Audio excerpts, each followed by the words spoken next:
desses pastores. Mas vamos lá, né? Então, Jesus poderia ter irmãos e Maria ainda assim poderia ser sempre virgem, perpetuamente virgem.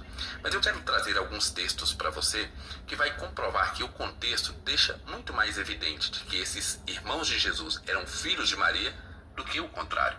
Como eu disse, se você ler o texto e deixar o próprio texto falar por si, leva à conclusão de que esses outros irmãos de Jesus eram também filhos de Maria. E é esses textos que eu quero apresentar para você a partir de agora. Então vamos analisar um por um e aí você tire as suas próprias conclusões. Se o contexto leva a entender...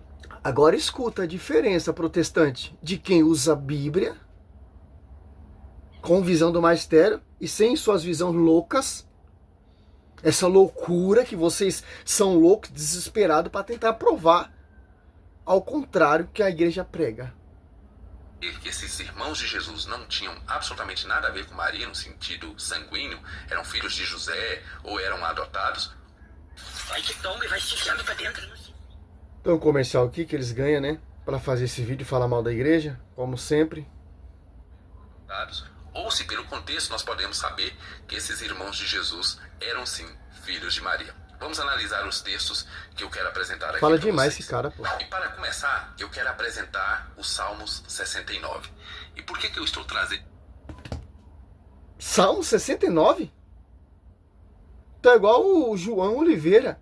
Eu acho que é a pregação do João Oliveira, pô. Salmo messiânico, né? 69. Na Bíblia Católica, 68. Você tem que usar, provar no Novo Testamento, protestante.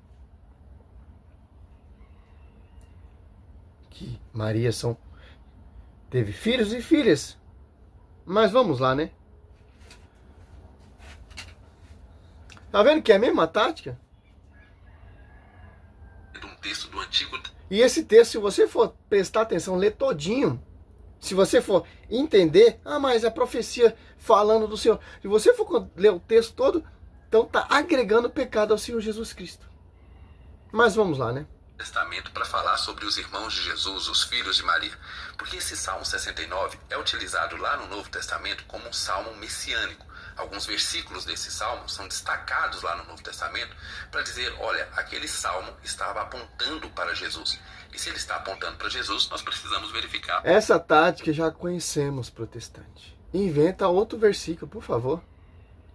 O que ele diz a respeito dos irmãos de Jesus ou dos filhos de Maria. Vou abrir aqui, Bíblia Católica 68, tá, meu querido? É só.